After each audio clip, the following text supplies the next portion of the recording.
Shalom, salam sejahtera dalam kasih Tuhan Yesus Kristus. Saat ini kita akan sharing kebenaran mengenai iman.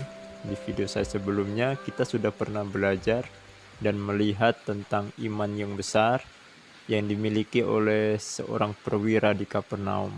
Saat ini kita akan melihat sisi lain dari iman yang akan kita pelajari bersama pada kesempatan ini.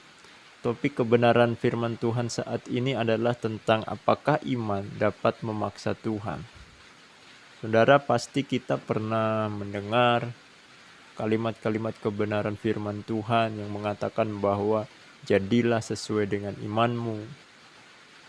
Bahwa di bagian yang lain juga Alkitab berkata tidak ada yang mustahil bagi Tuhan. Tidak ada yang mustahil bagi orang yang percaya.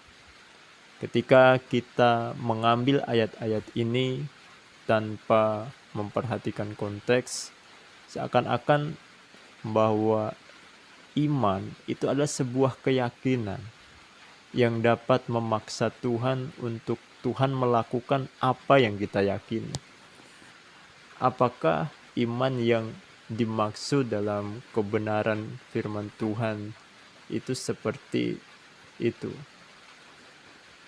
Saudara, di dalam Injil Matius pasal yang ke-9, di ayat yang ke-29, dikatakan bahwa lalu Yesus menjamah mata mereka sambil berkata, "Jadilah kepadamu menurut imanmu."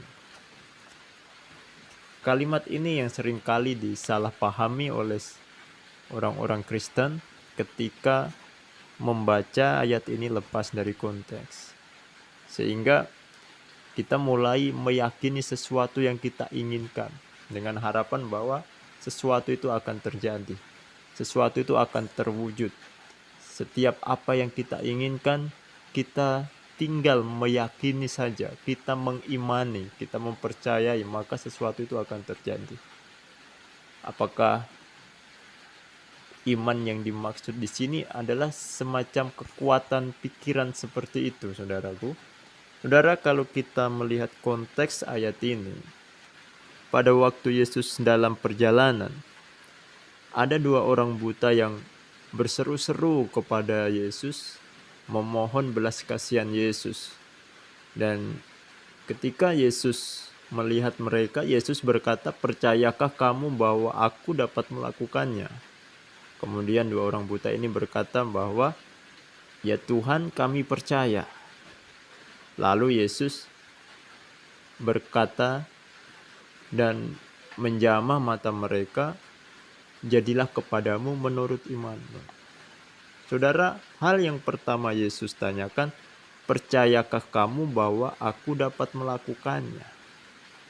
Dan ketika orang buta ini mengaku percaya, itu berarti bahwa iman yang benar adalah percaya pada kesanggupan dan kemahakuasaan Allah.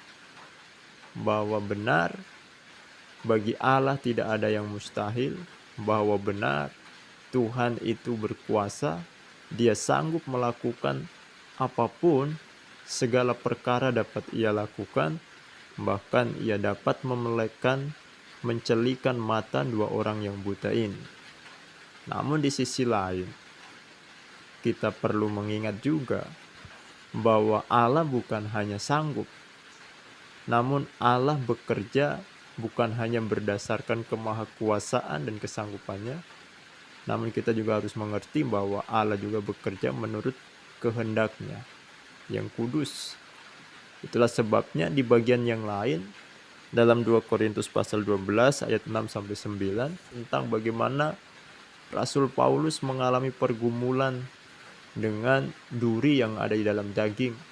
Dia telah 3 kali memohon kepada Tuhan supaya utusan iblis itu undur dari dia.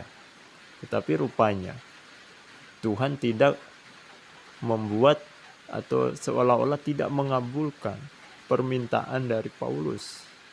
Apakah karena Paulus kurang iman? Saya kira bukan. Namun Allah bekerja menurut keputusan kehendaknya.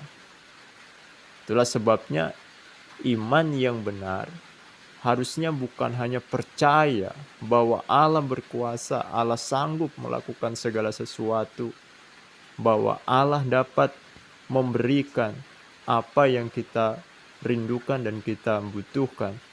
Namun, iman yang benar harus juga memiliki sisi yang lain, di mana bahwa selain kita percaya pada kesanggupan Allah, kita pun berani berserah pada putusan kehendak Tuhan.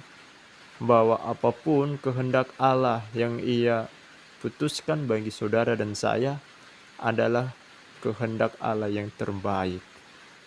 Yesus pun bergumul di Taman Getsemani. 3 kali Ia berdoa, sekiranya cawan ini lalu daripadaku, namun bukanlah kehendakku tetapi kehendak Bapa. Itulah iman, saudaraku, bahwa iman bukan sebuah keyakinan untuk memaksa Tuhan. Iman bukanlah sebuah keyakinan yang dapat memaksa Tuhan, tapi iman percaya penuh pada kuasa dan kesanggupan Allah. Percaya pada Allah yang Maha Kuasa, dan iman adalah keberanian kita untuk menyerah penuh pada kehendak Allah yang Maha Kudus.